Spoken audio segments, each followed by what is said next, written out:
Hi, I'm Ashura. I'm Malay, but I'm not very much Malay. And so I've been called an onion because I'm brown on the outside and white on the inside. I think I faced a lot of microaggressions throughout my schooling years, and one particular incident that really stood out to me was when I was the orientation group leader for my JC camp, and they wanted to introduce me and they played up my Malayness so much. Like, we were given like superpowers, and my ability was to leap up one corner and my weakness was mathematics. So that was very like uncalled for because like I'm not like any of those stereotypes.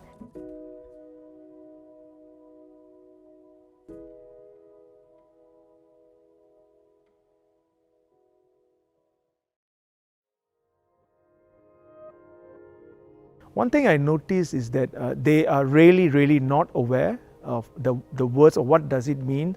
Since many years ago, since when I was younger, up till now, there is no effort by anyone to go and find out what it means and how it will impact the other person who's receiving it. So I think this is something that no one has talked about it. It's timely that you know people should visit this so that you have a better understanding. Do you even use this kind of words?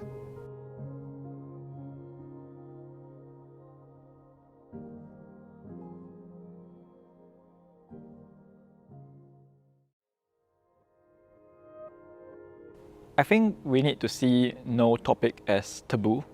I think we as Singaporeans need to be able to talk about life's toughest questions so that we can find the answers together.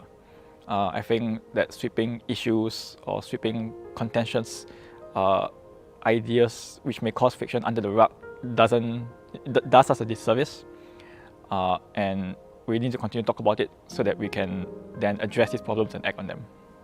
I would like people to just come to me to ask questions. If they don't know, just ask, right? Come to me with an open mind. Whatever space is around me is a safe space, all right? And if I'm not able to answer your questions, I would direct you to sources to give you the correct information.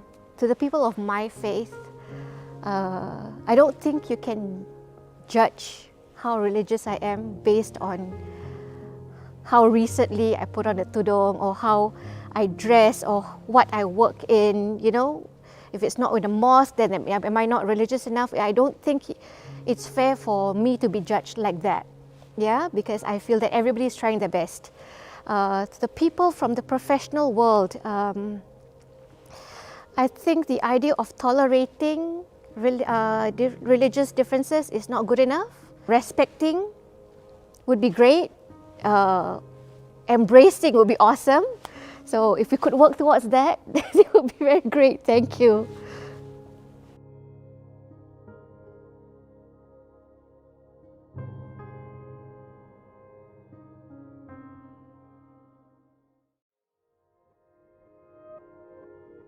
I was walking somewhere with my mom, and background story, my mom is fairer than me. People would mistaken her as a Chinese person. I was walking outside with her and I met my friend and was like, had small talk, and me and my mom decided to part ways from there. So I walked with my friend and we were going to our destination, and after that, they were like, "That's your mom, right?" Then I was like, "Yeah, that's my mom, why?" Then they would go, "That doesn't look like your mom. She seems very much fairer than you. Like, is she Chinese?" And I would go like, "No, she's not. Yeah, I'm very sure she's a Muslim and she's Malay. Maybe you should go and try skin whitening products just to look a lot more alike than your mom." I didn't know skin whitening products was a thing. It made me feel very upset because why do I have to wear like skin whitening products just to look like my own mother? Like why does it have to include my race into this?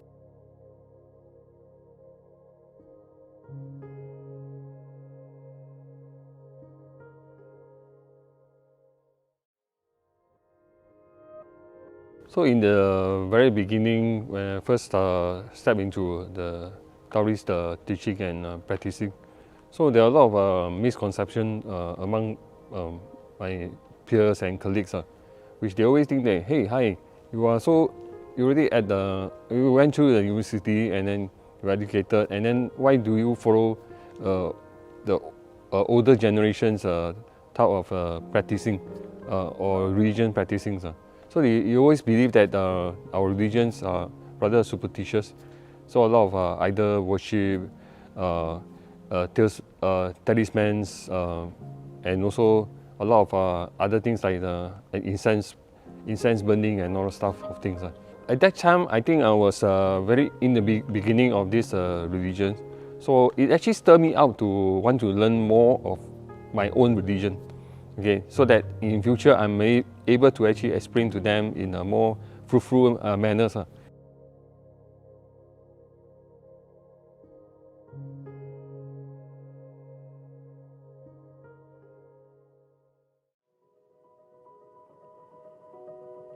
When I saw the latest article about that lady being kicked because she didn't wear her mask, I felt really angry.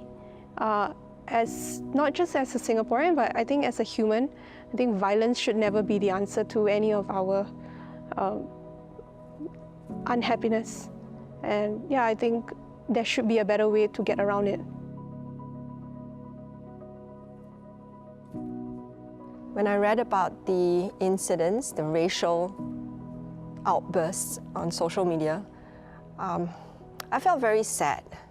And when I watched the videos, I saw that there was a lot of anger and a lot of very heightened emotions. My question is, where did that anger come from? I wonder if we're stuck in the past. I just felt very frustrated, even more riled up, because it's getting even more like obvious that racism in Singapore exists. People need to be more upfront with confronting the issue. I feel like right now people are just assuming that we are racially harmonious and like we don't have any issues with regards to racism. But with everything that's going on now, I feel like it's very clear that it's happening, and I feel like we can't run away from it anymore. I hope that eventually people will be able to openly speak about racial issues without fear of like repercussions. It's really discouraging. I feel angry.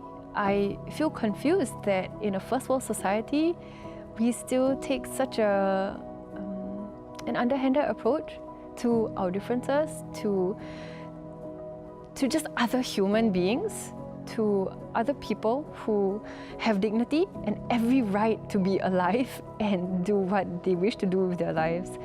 And I think that in my anger towards the way these people are behaving, if I were to be just as aggressive, I'm not helping the situation either. And I believe that people who are hurting others are hurt themselves. And if they were shown compassion and mercy first, they might actually be able to dish it out later on.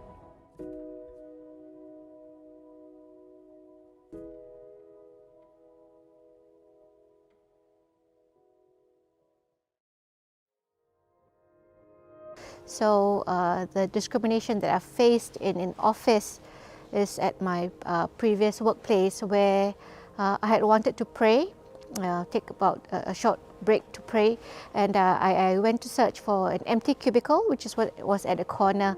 I asked the neighbours around that cubicle whether I could pray, and they were okay with it. They told me go ahead. But after I finished my prayers, I was actually called upon by my boss, who told me that I should not be praying in that cubicle because others might not like it, might be sensitive about it. But when I told the boss that I have actually asked them and they were okay with it, my boss reiterated that it is not okay because that it might seem as if they are giving me like a privilege, you know, while the others are not praying in the office, which I thought was just ridiculous. But I just let it go at that. I didn't want to argue further. I just let it go, noted, and the next time I prayed somewhere else. I thought he was being ridiculous actually, because I had actually asked the rest and they were okay with it. I had a feeling that it was probably him who was uncomfortable with it, but trying to put it across as the office being uncomfortable with it.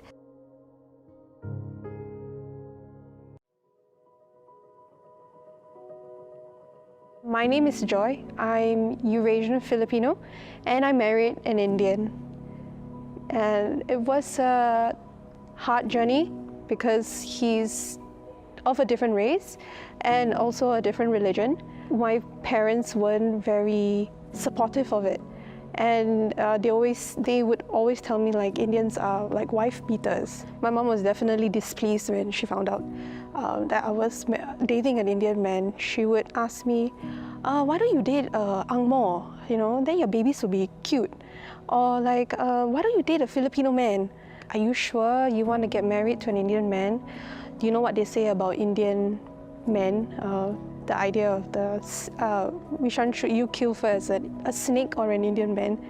And I said, what do you mean? Then the reply was like, you should always kill an Indian man because, you know, they are like worse than snakes are. And I was a bit taken aback in a way because why do we define them like, you know, to that extent, right? Why do you even say it? I wasn't so much of angry, but confused and just a bit taken aback. But I just laughed it off sometimes. I'm like, yeah, is it? Okay, great. Then just to like get out of the conversation.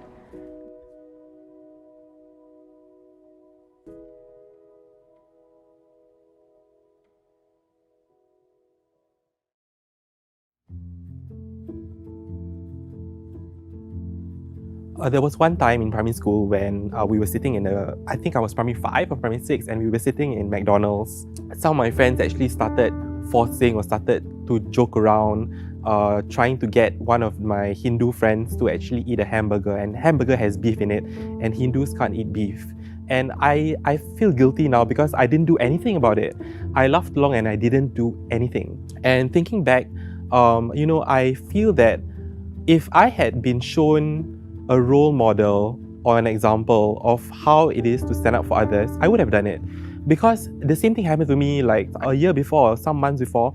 The same boys tried to put pork in my food and no one stood up for me. I didn't have any example for an adult or whatever it is who stood up for me and all that. And I didn't see any examples in the social media. I mean, there was no social media at that point of time, but in the media or in real life, examples where adults stood up for each other as well.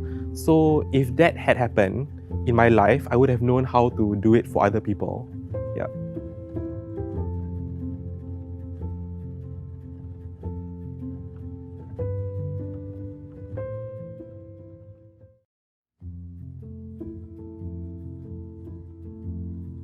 So this happened a couple of years, actually more than 10 years ago.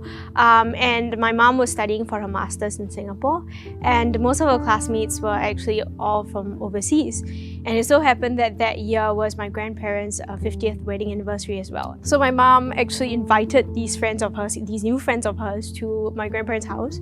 And I was very pleasantly surprised that they had actually gone to Little India and they had bought the traditional jippas and the other clothes, and they had turned up to the temple willingly and happily, and they wanted to learn more about how we do things, how prayer is conducted in the temple. I recall them asking my mom and dad questions, and you know, them actually sitting on the temple grounds, sitting on the floor, being very respectful of all the different practices that we had. One thing in particular I remember, they actually fell down on my grandparents' feet and prayed to them.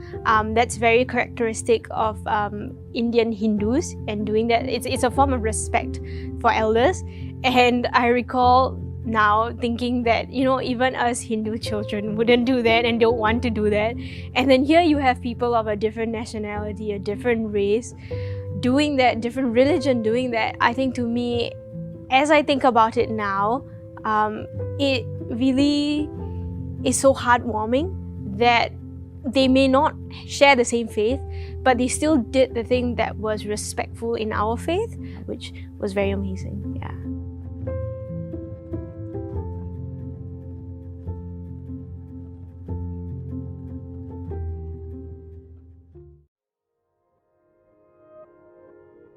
I hope there will be a Singapore where we see all races as different but equal. I want to be able to understand and appreciate the differences, and at the same time we don't apologize to each other for being of a certain race or thinking that we are of a certain race. I hope that every race should be equal that way, equal but having differences that we can appreciate from each other.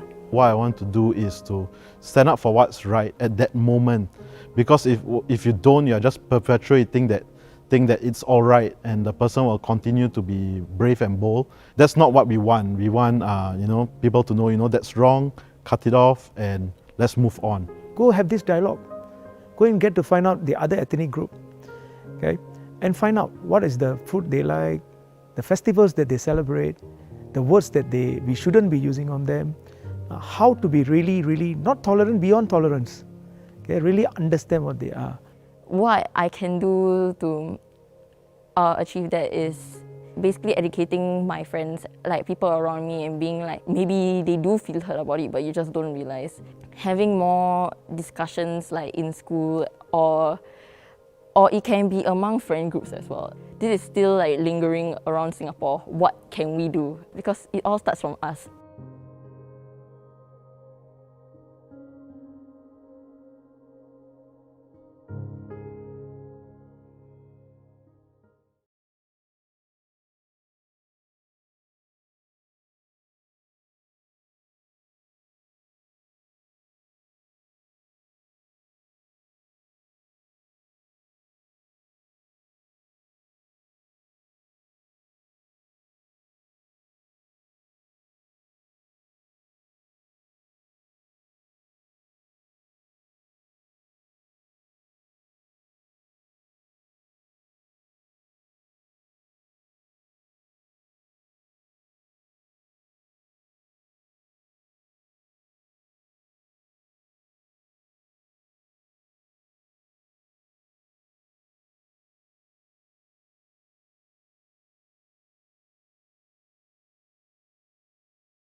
Okay, good evening and welcome everyone to our live chat on racial and religious discrimination in Singapore. My name is Basil Kanangara and I run Being Bridges. It's a social enterprise doing work in racial and religious diversity, with this project Being Community being one of our campaigns of video series, stories of discrimination with regards to both race and religion in Singapore. So we have, in the last few months, shown people sharing their stories of being discriminated against over Facebook and Instagram. We've had people in their comment section sharing some of their stories there as well. And we've got 2 very large Zoom calls where people were also sharing some of these experiences and how they've engaged with it, how they've recovered, or how they've healed from some of these experiences themselves. So today we actually have a panel of guest speakers who have also come in to share some of their experiences and thoughts, as well as their own studies and research about this very sensitive topic. Along with our guest panelists for today, who we will introduce soon, is actually my co-moderator, Liz. Liz, I think you're on mute. Hi everybody, my name is Elizabeth and I'm your co-moderator for today's panel discussion. I am a diversity facilitator and the project designer for Being Community. So to me, the distinguishing factor of Being Community is actually gathering stories, listening to real stories about racial and religious discrimination, and having constructive conversations about what we can do about it as individuals and in society. So today's panel discussion is the last installment of this project. And we have this expert panel today with us to discuss issues of racial and religious discrimination. Without further ado, let's introduce our panel for today. Okay, thank you, Liz. First of all, we have the Minister of State, Alvin Tan, who is Minister of State at the Ministry of Culture, Community and Youth, as well as at the Ministry for Trade and Industry. He has also been an active community leader in Singapore since 2005, serving youth, seniors, and vulnerable families in both the Kreta Ayer Kim Sing and Moulmein Cairnhill constituencies. He was also chair of the Kreta Ayer Kim Sing Interracial and Religious Confidence Circle. So he's got a lot of exposure to these issues this evening. Thank you. Next up, we have Laavanya Kathiravelu. She's assistant professor at the Division of Sociology, Nanyang Technological University, NTU, Singapore. Her research and teaching interests lie at the intersections of migration and citizenship, urban studies, and race and ethnicity. She's a board member of the migrant charity HOME, the humanitarian organization for migration economics, and comments regularly on issues of migration and race in the Singaporean and regional media. She will be a Fulbright Fellow in 2022. So welcome, Dr. Laavanya. Thirdly, we've got Ustazah Liyana. She is the youngest and first woman head of Harmony Center, an interfaith hub initiated by the Islamic Religious Council of Singapore that has received more than 70,000 visitors since its launch in 2006.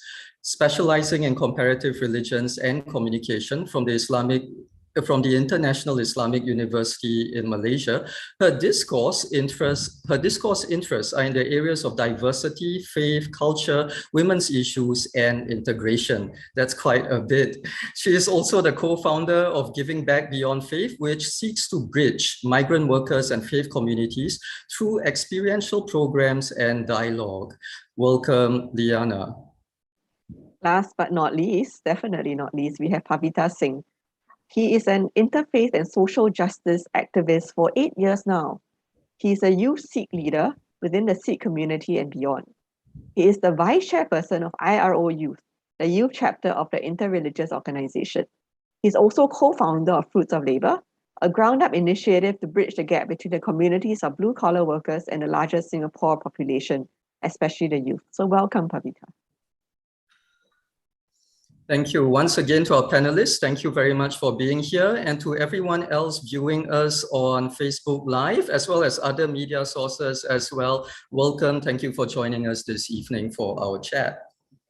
The structure we'll use for this conversation, we'll start off with a few questions and have a chat amongst the panelists ourselves for 20 to 30 minutes or so. Then we'll open it up to questions from the floor, from any of you viewers who are tuning in. I believe there's a Pigeonhole link at the bottom of your screen, so do click on that link if you want to ask questions to our panelists themselves. And we will be, if there are too many questions, of course, we'll have to pick and choose, but we'll be conveying some of these questions to our speakers this evening. So let's start off. Our first question is going to be really interesting, since the focus, as Liz said just now, is all about stories of discrimination, as well as people promoting harmony. So, two-pronged, this question. What are some of your personal experiences with racial and religious discrimination, as well as what experiences can you share about people promoting racial and religious harmony in Singapore?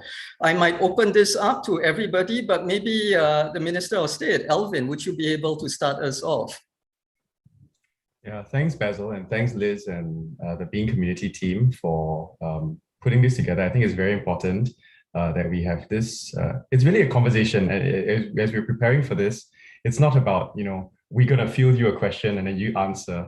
But as Liz mentioned, it's stories. And ultimately, it's not about, well, policies and all that help to safeguard and provide some framework. But ultimately, the stories on the ground help to influence and also to teach us what kind of society we want to become and what kind of policies we want to safeguard the things that we hold dear.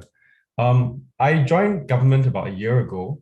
And prior to that, I spent some time in, actually a lot of my career in the private sector. One of the most memorable experiences was with Facebook.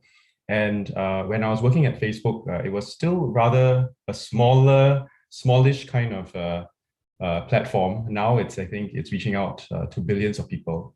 And we were looking at how to make it a safer platform.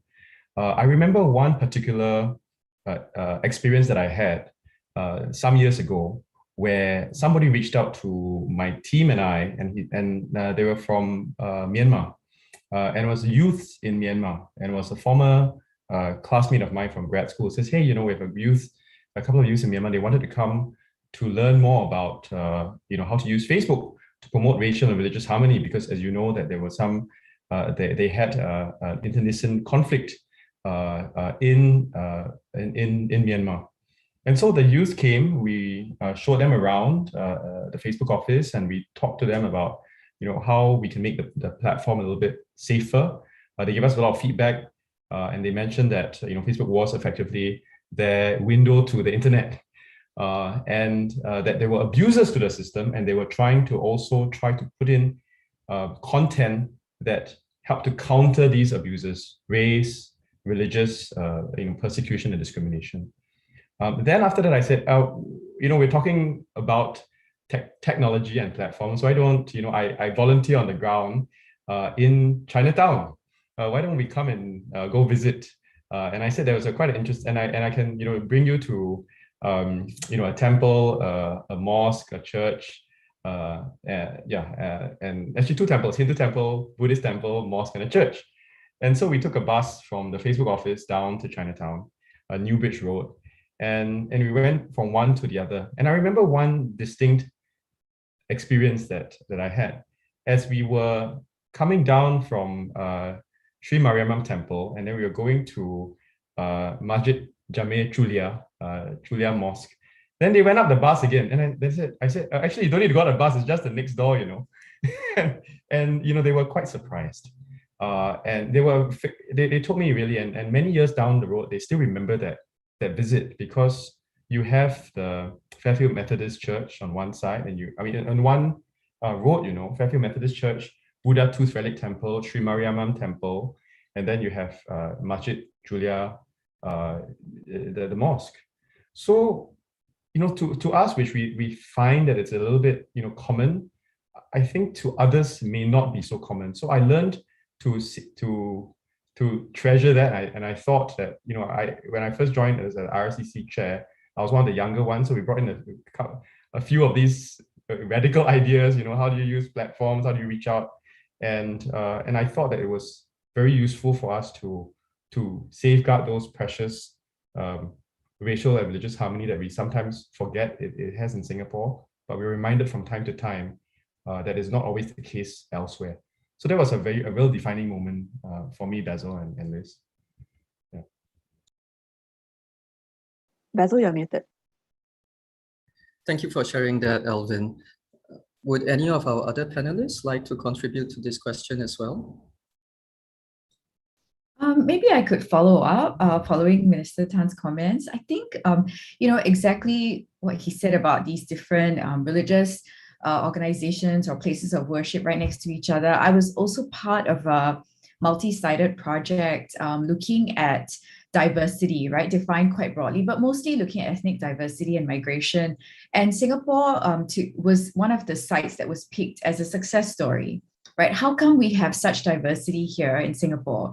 How does that work, right? And another site was in New York, and the third site was in South Africa, right? So we looked at these three cities and particular neighborhoods, so very local level processes, to understand how how come we have such diversity in terms of ethnicity, religion, but also in terms of immigration status, right? I'm a migration scholar, and I'm very interested in the kinds of diversity that migrants bring to our society. So, for me, it was a moment of pride as well, right? As a Singaporean, to have, a place that I work and study in and live in, and I'm a citizen of being held up as a kind of, model to try and understand how things work. So I think as much as, these conversations are prompted by issues of discrimination or tension, I think we should also bear in mind that we have a very strong basis to work from. And, we can use that as a starting point, right, to create more awareness, to build more bridges, using Basil's term, building bridges, right? So, and I was listening over the past, to the previous events organized by Being Community and the conversations people were having, very candid kind of, experiences of racism that people were talking about, and I really think it's great that we're having these conversations, and I think that's an important way to build awareness, because what also struck me was the kind of very everyday nature of a lot of these experiences, and a lot of times, even though the person experiencing the discrimination feels harm, we didn't of course get to hear from the other side, but the everyday nature of it also makes it obvious that often it's not harm that's intended, right? People might not realize that what they're saying, what they're doing is causing hurt and causing harm. And I think one of the most productive things from these types of conversations that are being facilitated is to create awareness of our own voices, what we say, how we represent ourselves as well as other people. I think that's one big takeaway that I took from these conversations, that, although we see certain repeated patterns in terms of, discrimination or in terms of certain behavior, I think we should also try and understand, okay, how do we educate people better to understand that they might be creating harm even though that's not intentional. Right? So thanks very much for this opportunity to contribute to that. Thank you, Laavanya. Very much welcome. And yeah, that was one of the things that we noticed when we were doing the filming, or even prior to the filming, when we were listening to people's stories. A lot of their stories were of a very everyday, sort of casual racism, to put it bluntly, I guess. And it's sad that it happens because many of these things can actually be avoided, right? And maybe I'll go next to Ustazah Liyana. I think you shared with us in the preparation that you yourself grew up being educated in a madrasa, right? And as well as someone who actually has the tudung on as well. You shared with us that you have experienced personal encounters with either religious or racial discrimination. Would you like to share more? Oh, and you are on mute. Sorry. Yeah. Hi, everyone. So basically, I think I'm just going to choose a story of a local context, because I think if we talk about what do I experience overseas, is totally a different platform. So I'm going to choose this one story. But if I were to think now, I guess it also depends how you look at the stories. At one point, you probably laugh at it and thinking, how can they think like that? But at the same time, you might also think like, oh, maybe this is also opportunity to create more awareness. So there was one point of time I was trying to sign up for a culinary school. here in Singapore. It's one of the culinary schools. It's one of the most established one. When I call them and ask about, because I know of what some of their condition is that you need to be able to attend to alcohol, etc. So I was doing some clarifications on that. But then they were saying, as soon as they found out that I'm wearing a hijab, like a tudong or a hijab, and they said that, oh, we can't accept you. So I was asking, like, what's the reason? Was it because of some, policy that's about uniform, etc.? But the response that I received was, oh, because we were quite concerned that your tudong will actually get stuck to a kitchen aid. So that was the response that I received. So I was like trying to think. I remember at that time I was quite young, and for 5 minutes I was like paused and was thinking, like, how come all this like all in my life I've seen, like, Muslims women, bakers, successful bakers are doing this, and like, why is this an issue? And I guess that time social media is not ubiquitous yet, so you would just pause and you don't know how do you bring this question, how do you have conversation on this, and at the same time, of course, you also don't know, like, why the person respond as such. We don't have that platform to clarify. So to think back right now, I do feel like, part of me just want to laugh thinking about the response, but the other part of me was also thinking, if you are an established institution, a school that is very popular, and perhaps you are not that familiar with that idea of diversity and inclusion, something that we really practice a lot. We take pride of being diverse in Singapore, then something needs to be done more. Beyond just the educational sector, how can we have business who are more friendly, diverse friendly, and be more understanding about these differences? So that's one of the stories that I had. But I thought, if you want to share about what are these good examples or stories about race and religious, racial and religious harmonies, I would say, as a practitioner, something that I'm craving, or that something that I've been missing along all this while, is that idea of like neighborliness and sharing food. Like in those times where our mummies and our grandmas, and not even that, I also realized that within my own network, that there are some of these people, their names may not known because they are not influencer, etc. But they are those who, like, oh, it's Hari Raya, I need to make extra tarts for my Chinese neighbor upstairs because they labored a lot. Or they have the Chinese neighbors that say, oh, I'm because it's Chinese New Year, I'm going to buy the most expensive mushrooms, or so whatever that they know is edible for the Muslims, and they're going to bring it down. And I used to see that a lot, and that always inspires me about not just learning about my own community, but also learning about their community, their culture as well, because I feel so inspired by that openness. But then, with the COVID, you don't really see much of those narratives. So if you talk about that successful story, I feel that that is one of the successful story because it's personally inspired. It's moved by people to people.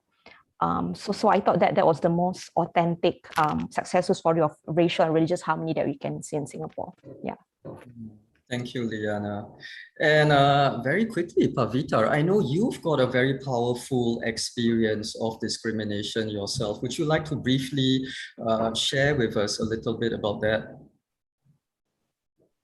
Thanks a lot, Basil. And it's an honor to be here amongst all of you. Thank you for organizing this, Basil and Elizabeth.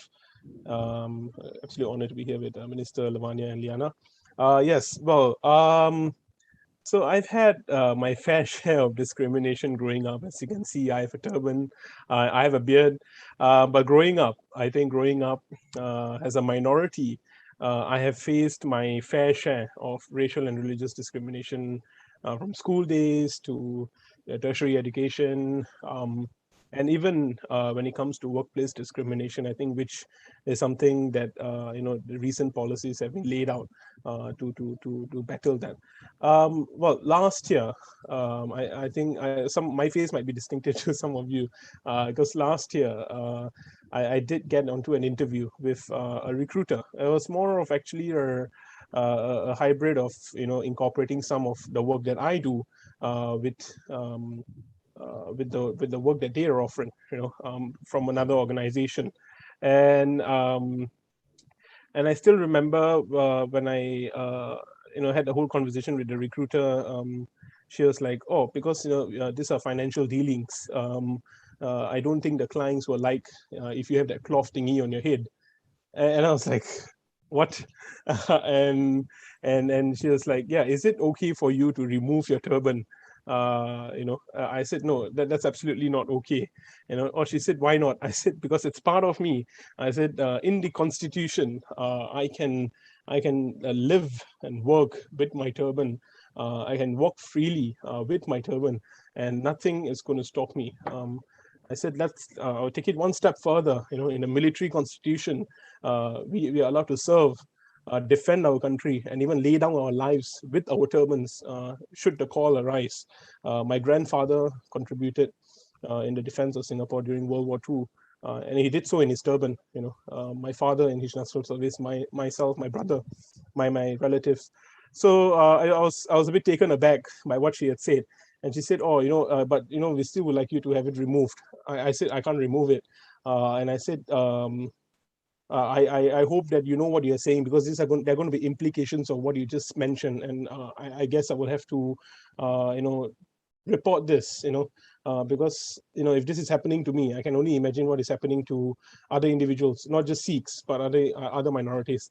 So I shared that experience on Facebook. I didn't expect it to blow out, but it did.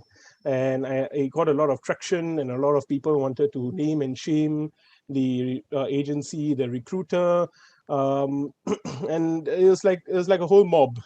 People wanted, in essence, blood, not literally, but they were like, name the organization, shame the organization. I had to take a step back, because I'm an interfaith activist. I always strive for social justice. I always strive for doing the right thing. And what had happened was, what started out to be people showing solidarity, it started then this whole wave of people wanting revenge and name and shame. And I had to take a step back, and I asked myself, do I want to do this? And I realized that no, this doesn't represent my values. This doesn't represent the values of Sikhism, the faith that I practice. This doesn't represent the values of a Singaporean, more importantly. It doesn't. These are not our core values, right? So I told myself no. I had a very deep discussion with my dad, and my dad told me one thing.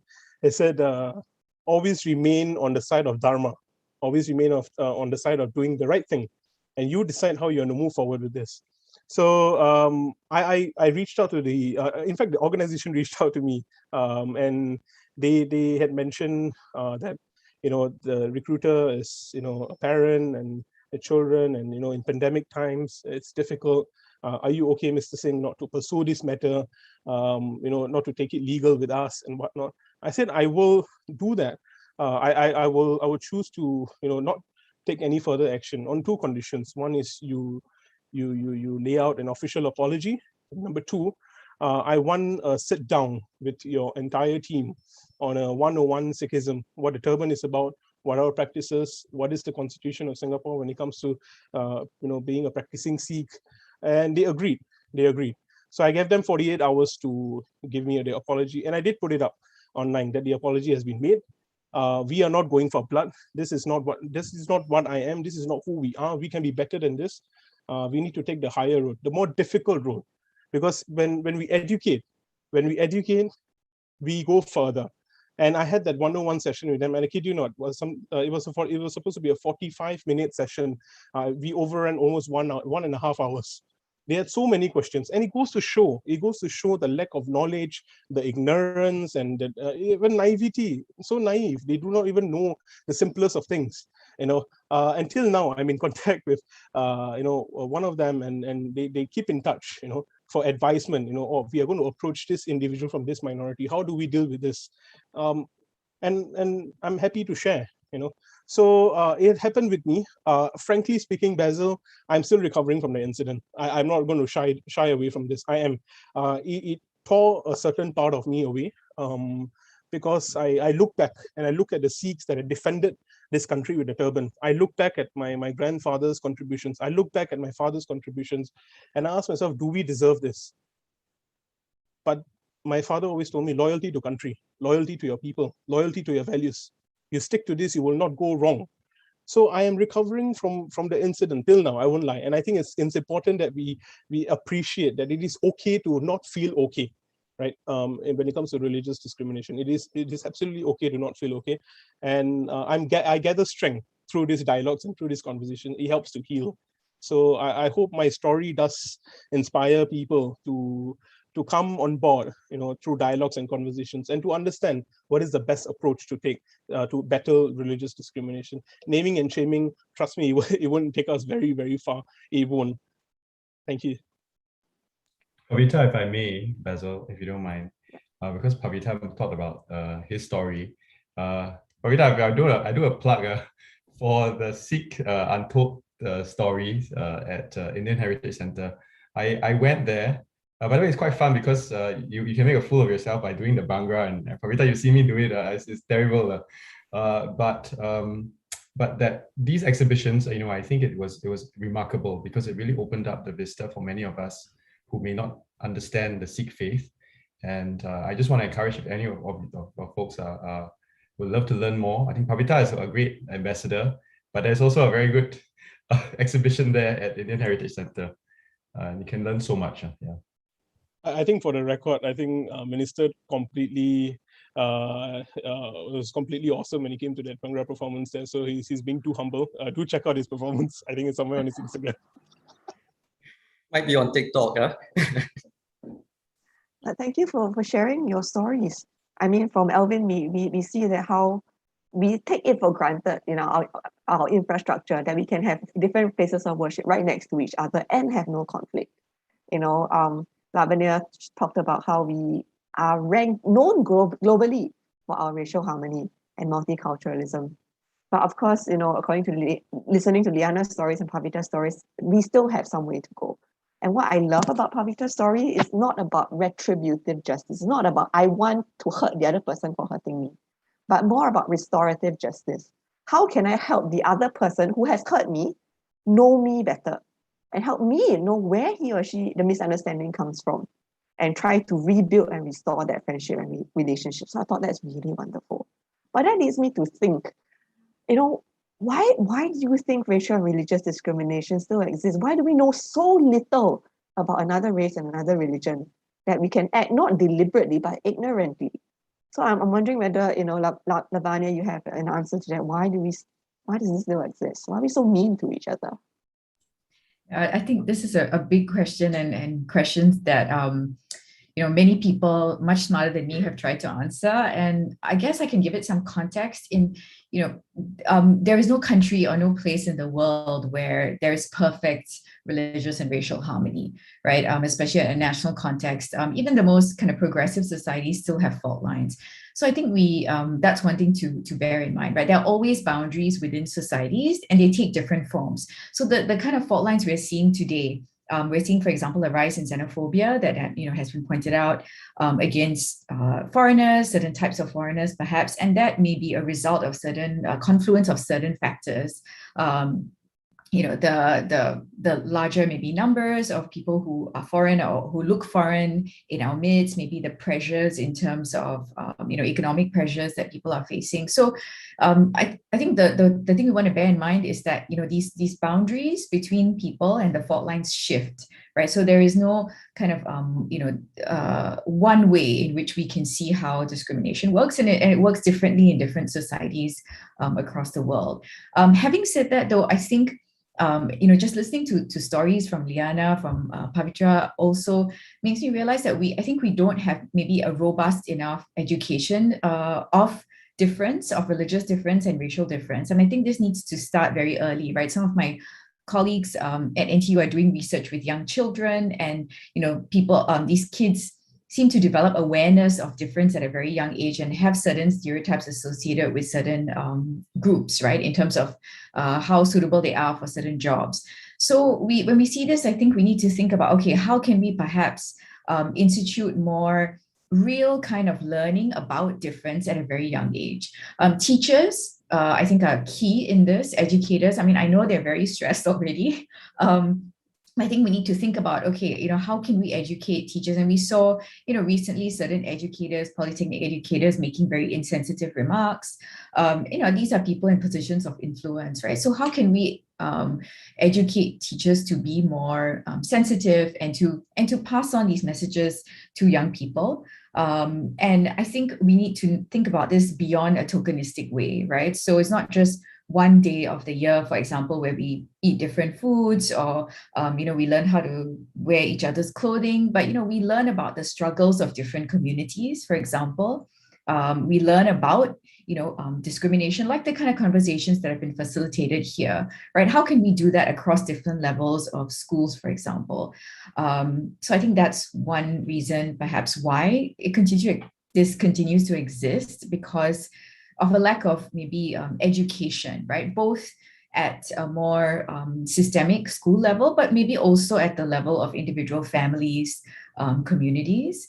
And then I think we also need, yes, I think restorative justice is very important, but I think we also need good safeguards, right? And good deterrence so that people do not engage in certain discriminatory behaviors. And here I think, the new laws against racial discrimination are really welcome, and organizations like TAFEP hopefully are more empowered to persecute companies, organizations who are discriminatory, right, in their practices. And I think this will serve as a deterrent. And I think in Singapore, we've used deterrence very effectively in other aspects of our policymaking. And, we can think about how we need to up this perhaps, because I think now the realization that we're all coming to is that, racial harmony, religious harmony needs work, right? We cannot just expect it to exist without working at it. So how can we work at this at various levels of society, I think is what we should think about,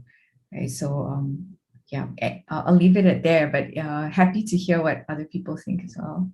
Thank you very much, Laavanya. Now, look, I think, and that makes a good point. It leads us to the next question, which we will ask Alvin before we open it up to everybody else who's viewing. And your questions are coming in already, so remember, click on the pigeonhole link if you want your questions to be seen. Alvin, I think this follows very nicely from Laavanya's point.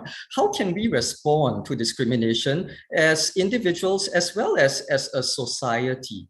And I think we are targeting this question to you, and because of that aspect of as a society, what can we do as Singaporean society?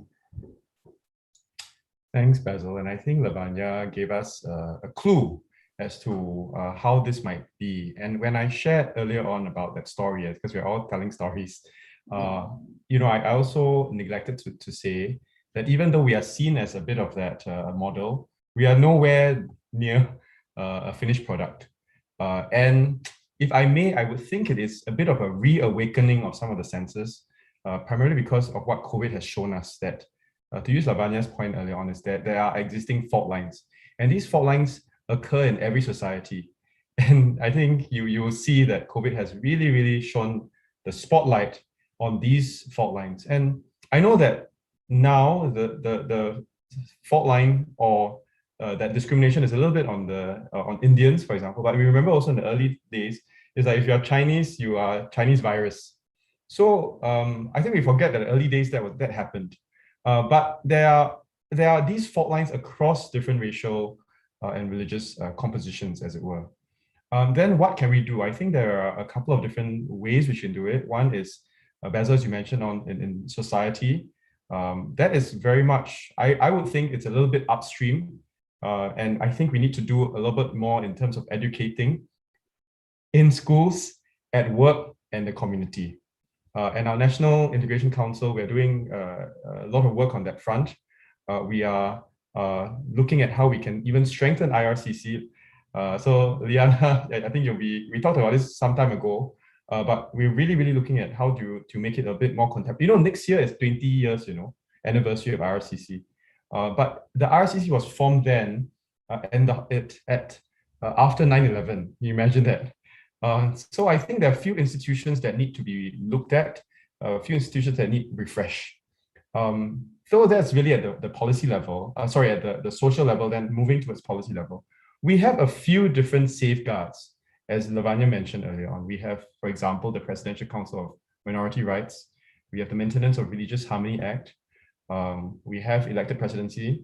We have the GRC system, CMIO, and so on and so forth. We are putting in place, we've announced the Maintenance of Racial Harmony Act. It will be a little bit softer touch.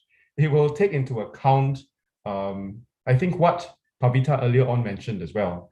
Where are you coming from? What is your intent? And we will ask for a lot of consultation on this act. So please, we would just love for everyone to join us in this, because I think, number one, again, COVID has shown that light. Number two is, how do we speak with one another? We can leave it as that, or we can put in those safeguards. And I think it's quite useful to put in those safeguards, because ultimately you have to have set some rules. But rules, as we always know, is, it's play a second fiddle to education, to also how do you use the vernacular to talk to one another. I think, Pavita, your story, right? I mean, I can't imagine, I wouldn't even try to imagine. But if that person on the other side knows how to use a certain vernacular to explain, I mean, even for Liyana, if they explain a little bit more in your experience, how can it be less offensive in that regard? So I think, on the society front, the policy front, and on the education front, I think we have a lot of work to do. But I'm glad we are starting. And Liyana and Pavita, anything to add? Sorry, Basil, with your permission. Sorry, Liyana, with Yes. your permission. Yeah. Yes, yeah. Yeah. I completely echo with Minister Alvin's statements here. In fact, I think through the 8 years of interfaith work, I've brought this up time and again, and I think Liyana will concur through my conversations with her. I've also brought up time and again that this has to start on a downstream level. This has to start. School is one aspect, Minister. I completely concur with you. But I'm taking even one step behind schools. I'm literally talking on a home level, on a home level, which can actually start from the grassroots level. How from the ground can we have ground up initiatives in our neighborhoods?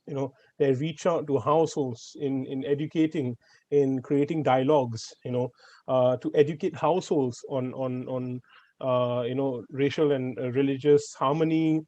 The prevalent issues, and how can we approach any challenges that may arise, around racial and religious harmony. So I will literally take a step back, before schools. It literally starts from the households, because if children are educated, you educate one generation, you're educating the next few generations. I think Laavanya did bring up a very interesting point about the discrimination that we have seen in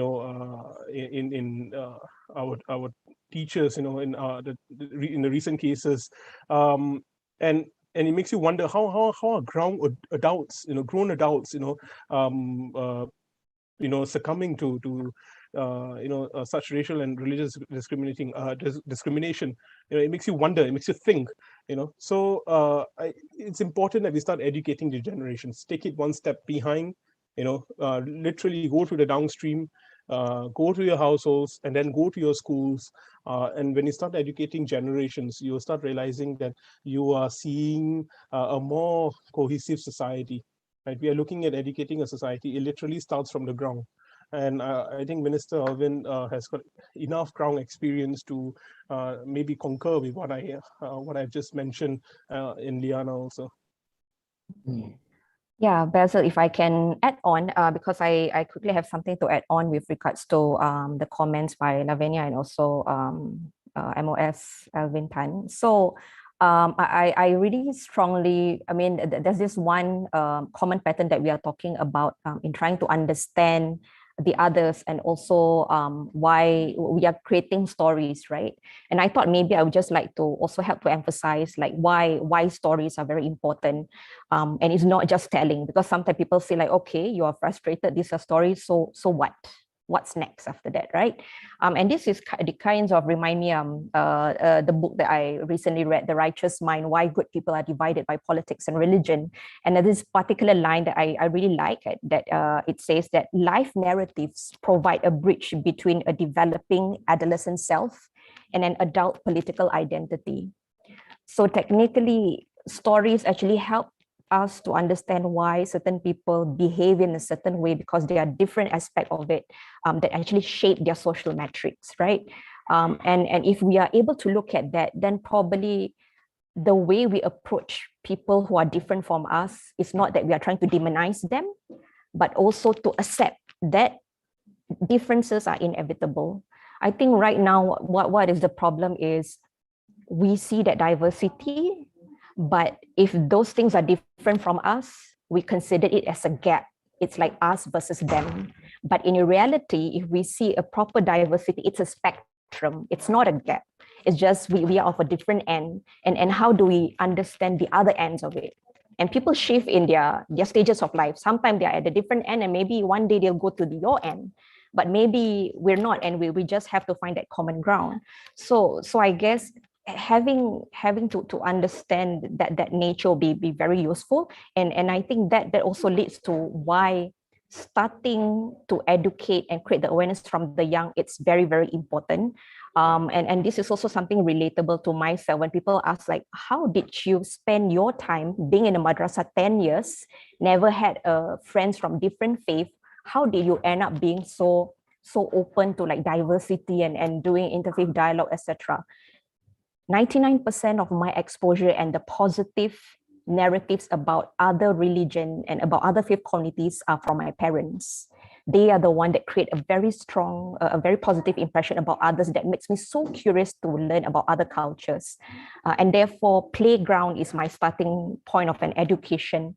And so I carry that love with me till now, and I'm always so passionate about bringing people together and enjoy their differences. And this comes to my last point, when we talk about wanting to create that change. I came here in this conversation with the end in mind. I wanted to propose a change on how do we approach embracing diversity. If let's say, because now we are talking about, okay, let's have more conversation, have a more talk.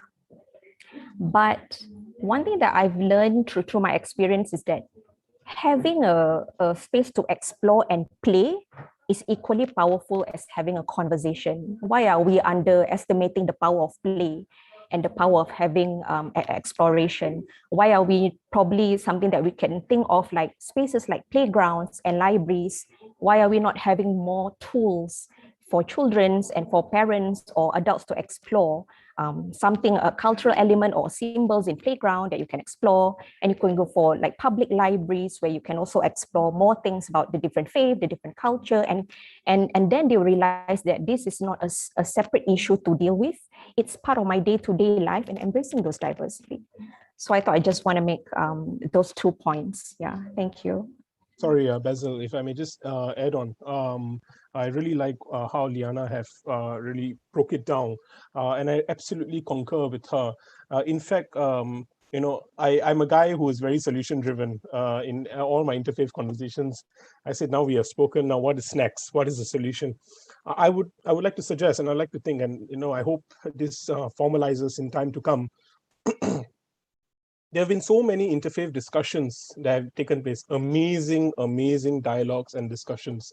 They've been organized by various platforms. Your platform is one. Ask Me Anything Serious that have been, Sharani has been organizing for a very long time. Many dialogues have been, organized for a long time. It'd be good to gather the data. It'd be good to have historical data to understand where are we navigating right now. What is the current situation? What is the current consensus? And from there, we need to really ask ourselves, are we battling this issue on a very upstream level? Or like I mentioned, this really has to start on a very downstream level. I think that will give us a very clear direction. It'll be very good to get the data, to gather the historical data, to understand where we are right now. What are we doing? And what will it be better to actually work in the reverse, like how Liyana mentioned? Start in your areas where people actually gather. Your school libraries, your playgrounds, your heartlands. How can we from a ground level start educating people? And I think the data will be a very good starting point. This is just a solution that I'm offering. That I would like to think that may work. So, I mean, just to summarize, basically, Liyana, Pavita, Laavanya all basically said that education is important and we should educate from the home and as young as possible in schools and everywhere else. So I have this question from the ground. It's by Prashant. Is Singapore society considered ill-equipped to talk about racism after decades of treating it taboo? Are we ready to talk about racial and religious discrimination now? Because in school sometimes it says, oh, too sensitive, cannot talk about it. Too sensitive, let's not talk about it. So have you matured as a society right now to be able to have such conversations? Anybody can answer. Laavanya wanted to go first. Go ahead, please. After you. Oh, thank you so much. Yeah, I actually don't think we were not talking about it. I think we have been talking about it. Maybe not in more public spaces, but I think in coffee shops, playgrounds, people have been talking about racism or race, religion, and maybe not in mediated ways. And maybe this is so I don't actually think we've not been talking about it. But I think the fact that we are now talking about it more publicly, and it's being acknowledged as something that we need to talk about is a really good thing, because I think the only way to deal with a problem first is to, not to face it in terms of just being a problem, but something that we want to get better at is to talk about it, to confront it, and collectively find solutions, right? Not just within our own communities or own small groups, but really, more collectively as a society, as a nation. So I don't think we have not been talking about it, and I think we're definitely, mature enough to talk about it because we've been living with difference. Not just, with the birth of Singapore as a modern nation state, but even prior to that, right? We have centuries of experience in living with difference. And I think we're all able to deal with it. So I'm glad that we're having more conversations now. How about you, Alvin? I think we're building up, because if I were to be quite crude about it, I mean, if you, Liyana and the playground in the past, maybe our parents' generation, their generation, when they lived in their villages, their kampong, everything, it's a bit more, my own grandparents, they're Peranakan, so they speak multiple languages, right? And when in the kampong, well, if you listen to their stories, they would say, just come and eat lah, right? Yeah, and then later on, I know maybe my parents' generation a little bit, and you hear a little bit of some of these what we now term as casual racism. But in their time, it seemed as though like, oh, I just say this about this race or that race. Now I think we are now saying, okay, maybe that's not that much appropriate. Maybe we need to think a little bit deeper in it, and I think that's healthy, because in a way, maybe those kinds of conversations, they didn't take much offense. So we could learn from them to say, don't take that much offense, but we could also equip ourselves to use the vernacular that is respectful. And I think that is where we are starting to build up. But I don't think in our generation, we don't yet have those tools. That's why we have stories like what Pavita mentioned or Liyana mentioned. We don't yet have those tools. There was one recent discussion on TikTok, or there's a young lady who talked about Chinese privilege and the likes. And I think one of our colleagues in one of the interfaith groups also reached out to her and said, oh, maybe we don't, if when you express it in this way, it may also be hurtful to other people and also hurtful to yourself. What kind of vernacular, what kind of language can we use so that it's a constructive conversation? And I'm really glad to see that this is happening. And it's not top down, it is coming up from the ground. And I think, again, I'm quite new to government, but I think what government can then do is provide some of the frameworks, but also help to ignite some of these efforts.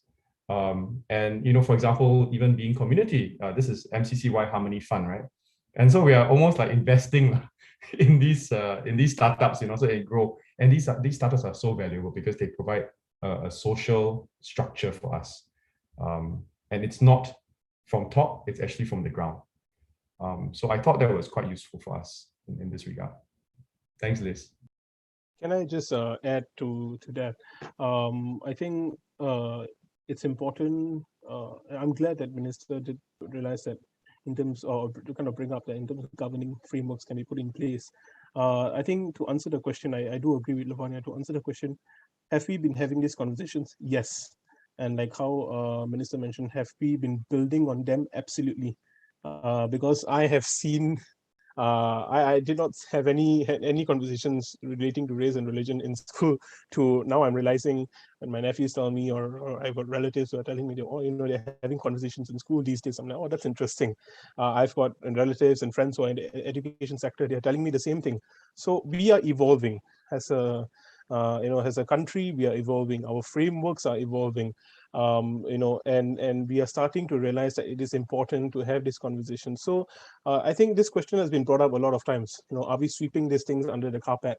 Frankly speaking, I'm sorry if this sounds a bit crude. This question, it's going to start sounding a bit ancient because we are evolving. We are building the blocks. The frameworks are coming in play. And I would like to urge, I think there's one challenge that I think many of us who have, from ground up initiatives is when we do reach out, it's challenging because some people be like, okay, so if I join the conversation, what is going to change tomorrow? I think it's important to realize that nothing is going to change tomorrow. I can tell you that it's not going to change tomorrow, but in time to come, it will change. Change doesn't come, history is evidence, that change doesn't come just tomorrow or next week or the next month. Change comes over the years, and it starts with you. It starts with you. So I urge the ground. I urge your parents, if you have teenager children, and these platforms available, send them there so that they can bear witness that, these conversations are happening. There are people, they're working really hard to put these frameworks in place. So I would like to think that the conversations are happening. We are just evolving as a country, as a society. If I can just add on quickly, I think I would also do not want to discount the fact that, that there's also a lot of this echoing that, oh, it's too sensitive. No, it's too sensitive. You still hear that a lot. And I think I also want to be empathetic. If you are not someone who's very used to dialogue, someone who's used to having confrontational conversation, having such discussion can be very overwhelming. So I guess it's also important, perhaps it would be nice if you can have a data when people say it's too sensitive, what does sensitivity means to them? Are they afraid because they're going to be penalized by a certain act, or they think that they just couldn't deal if someone get offended on the other side and they don't know how to find a solution to that? So maybe that will also help us to bring those tools. And I think one thing that we usually did in Harmony Center, when people go for a tour and we have a Q&A session, we always give that affirmation. When we say that it's a safe space and for you to open, we're not going to judge you, even if you stereotype us, even you give us a very difficult question or a question that is potentially offensive, and having that space to clarify and also know what do they mean by the fear of asking question actually helps, and eventually increase their confidence to ask the question that they wanted to. Yeah. So I thought I just want to add on. Yeah, it would be nice to have about further discussion. What are those that definition of sensitivity that hinders people from moving forward? Yeah, talking about how it'll be nice to have further discussion, we've got quite a few good questions here, and it's quite ironic. Sometimes when a question comes up, the person speaking is actually answering it, in the midst of answering it in their own sharing. So that's quite cool. Unfortunately, we only have 5 minutes left. So I've noticed 2 different questions here, which seem like they sort of blend with each other. So I'm going to try my best to combine them. And I apologize to everybody else whose questions cannot be asked right now. So this is from a question over Facebook from the Young Sikh Association and someone else who's anonymously asked on Pigeonhole. From the YSA, their question is, should we be thinking of turning the narrative around and possibly even owning it by framing, or I might say, by reframing any such incidents of discrimination as opportunities for friendship, which is brilliant. And it seems to blend in with this other question, which is, how can we move from tolerating our differences to accepting and celebrating our differences? So I open it up to all of you, and we'll be ending very soon, but thank you. So moving from toleration to accepting and celebrating, or even the idea of reframing. Basil, maybe I try. The YSA is a real good friend, and Sean and many others over the years we've been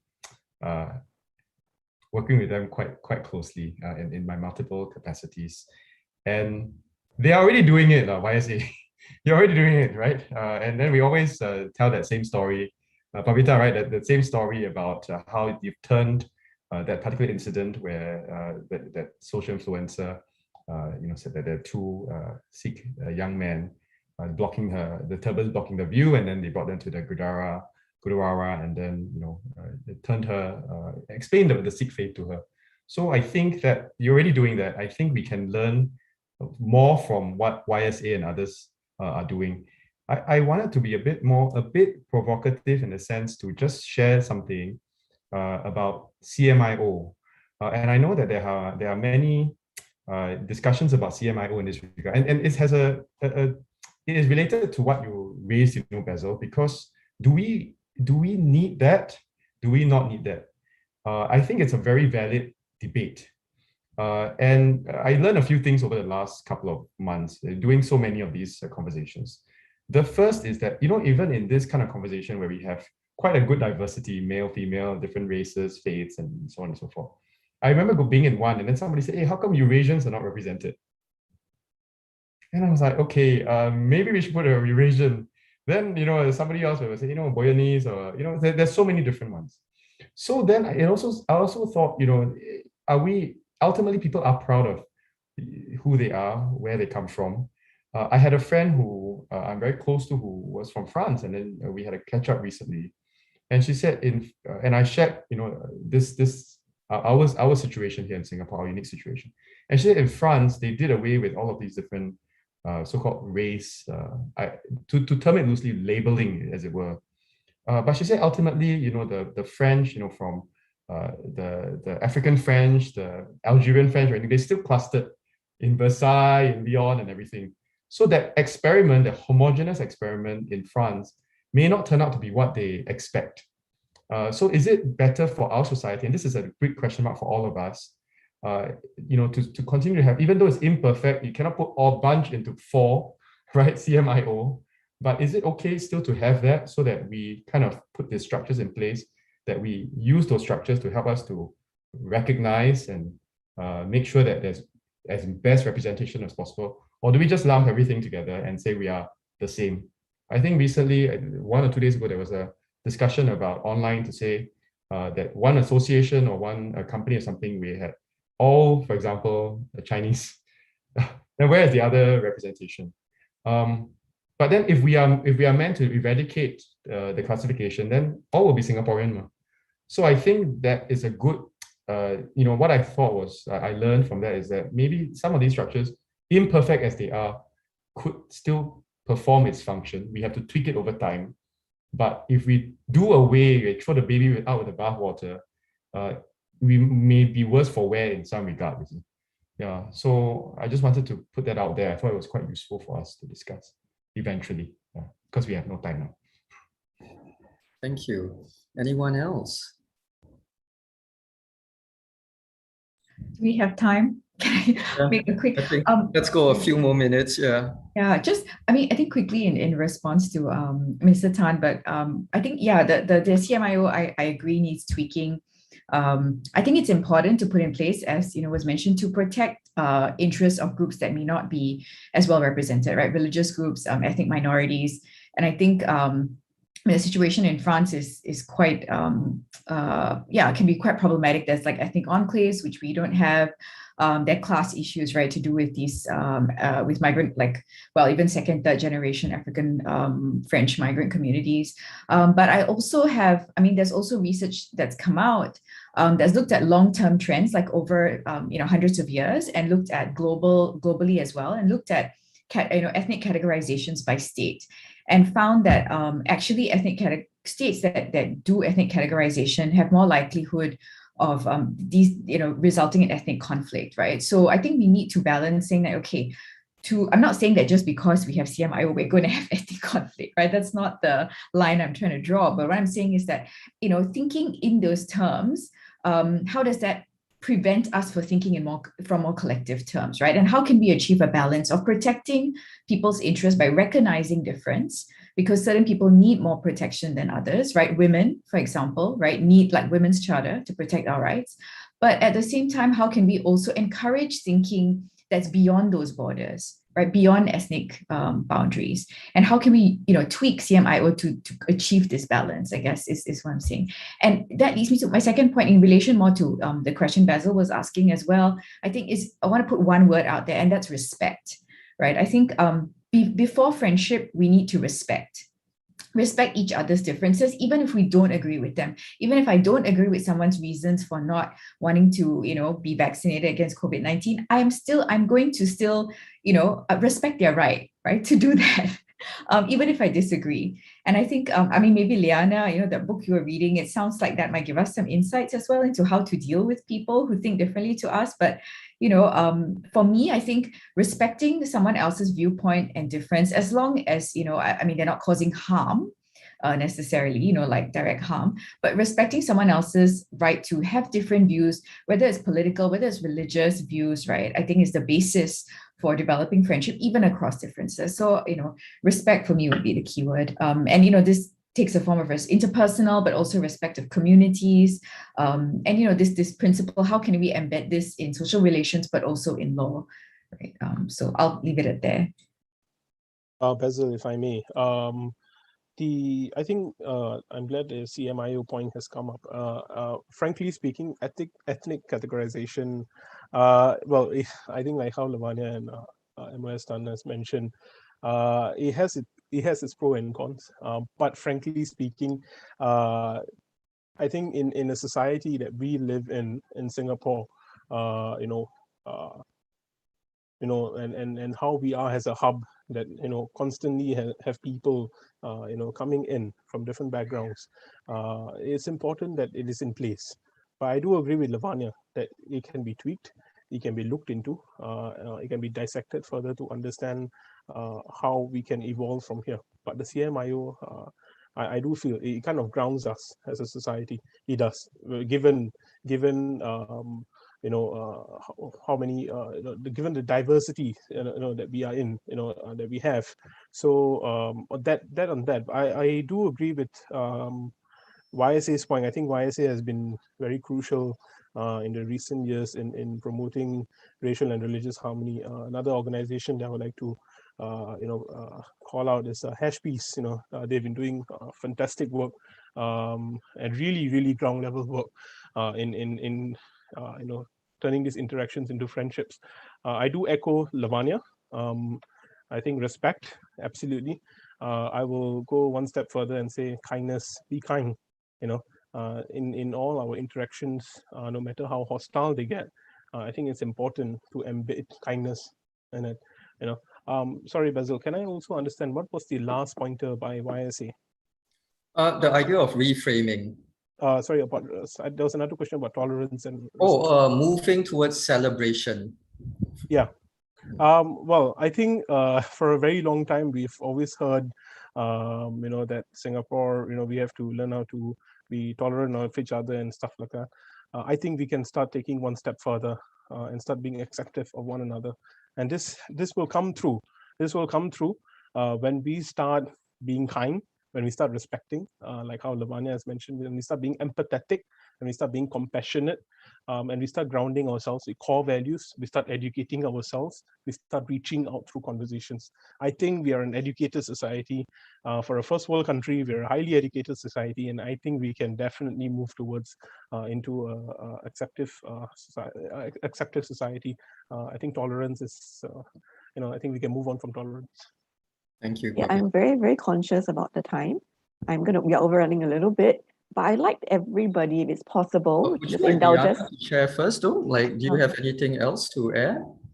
Just a very quick one, because I'm also very mindful of time. I think a lot has been said by MOS and also Laavanya, but I thought just to end this a bit, I think, as a society that has moved and progressed, when we talk about reaching out this social cohesion, as a person, as a Singaporean, by the end of the day, what kind of outcome that we want to have, what kind of vision that we have as a Singaporean, what kind of identity that we want to visualize. So when we move into a space that we want to embrace, whether tolerance or eventually celebration, we have to ask ourselves, are we going for the next 30 or 50 years? Half of us are happy, but part of us still want to tolerate and get annoyed. Or you have to accept that in reality, this intermingling and mixing is going to be there forever. And therefore, the larger benefit of it is about a peaceful human existence, peaceful existence among all of us. So I think if you have the right end in mind, what do you want to achieve by the end of the day, and what kind of peace that you want to attain, then probably that also help us to be more realistic. I mean, technically, you also see inter-ethnicity relationship is also on the rise. It's something inevitable. How do you deal with it? You cannot avoid those things. So again, asking ourselves, what do we want and what kind of future we build would be very useful. Yeah, thank you. Thank you, Liyana. Just for closing, if all of you had one thing, one idea, one line you want to leave our audience with, what would that one sentence be?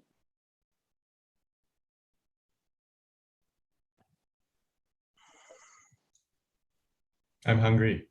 Thanks, Alvin. Yeah. But it's dinner time. But the reason why I said that is because, maybe to go back to Liyana's point, there are more in common that binds us than there are that divide us. And I just use food because it's dinner time. And there are many, many different ways in which we can bond together through food. And I'm saying it in jest, but effectively, there are also many other things. Our community, for example, being community is doing that bridging. And you can bridge it through food, through culture, through play, as Liyana mentioned, through understanding, through respect, as Laavanya mentioned, and through kindness, as Pavita mentioned. So there are many different threads. And I thought, for me, the first thing is makan. So I thought that would be, for me. Thanks, Alvin. Commonalities, I think in closing, I absolutely agree with you, Minister. I'm hungry too. I think for a very long time, I'm just going to wrap this up on my end. For a very long time, through conversations, interfaith conversations, we've always liked to, discuss the differences, the discrimination, the issues. But then I remember bringing this up once to an organizer. I'm like, okay, so how about the commonalities? Where are the commonalities? What binds us together? It's important to understand that, because we sometimes, through discussing differences and discrimination, we tend that we are very, very far away, from a cohesive society, or very far away from a cohesive community. But in actuality, are we really? That's a question mark. And I think that can be answered through also discussing commonalities. And I absolutely agree with Minister. The best way to do it is through food. And even with COVID and the restrictions, I encourage Zoom makans. I think that's a way to go. I think there was a Zoom iftar last year. So why not Zoom makan? And we through that understand let's celebrate the commonalities, understand the differences, and maybe put in our mind that we're not too far away, and ask ourselves, like how Liyana mentioned, where we want to get to in the next 10 years, next 20 years, next 30 years, next 50 years, because this is entirely in our hands. We have an individual responsibility towards our racial and religious harmony. So thank you.